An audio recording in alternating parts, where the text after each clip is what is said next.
ഇത് പിന്നെ അവില് ഞാൻ വാങ്ങിച്ച അവിലൊന്നുമല്ല, ഇത് കാണിക്കാനാണ് ഞാൻ വന്നത്.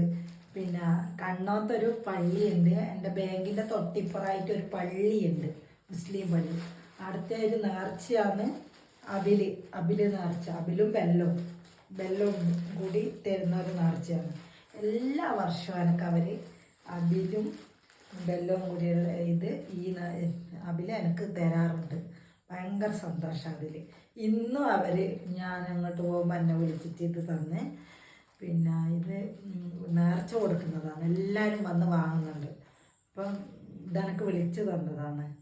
പിന്നെ അടുത്ത ഒരു പ്രത്യേകത എന്ന് വെച്ചാൽ, എന്തെങ്കിലും സാധനം നമ്മളെ കയ്യിൽ നിന്ന് നഷ്ടപ്പെട്ടു പോയിട്ടുണ്ടെങ്കിൽ അത് നമ്മൾ ആ പള്ളിയിലൊരു ചെറിയൊരു നേർച്ച, ഇങ്ങനെ ചെറിയൊരു 10 റുപ്യ ഇങ്ങനെ പൈസ നേർച്ച ഇങ്ങനെ മനസ്സിൽ വിചാരിച്ചിട്ട് അവിടെ കൊടുക്കുന്നത് വിചാരിച്ചായി കഴിഞ്ഞാൽ ആ സാധനം നമുക്ക് തിരിച്ചു കിട്ടും. അങ്ങനെ എത്രയോ അനുഭവം എനിക്ക് ഉണ്ടായിട്ടുണ്ട്. പിന്നെ എല്ലാ ദൈവവും ഒരുപോലെ തന്നെയാണ്, എല്ലാ ദൈവവും എനിക്ക് ഒരുപോലെയാണ്. നല്ല സന്തോഷമുണ്ട്. പിന്നെ എല്ലാവരും നല്ലതായിരിക്കട്ടെ. ടാറ്റാ.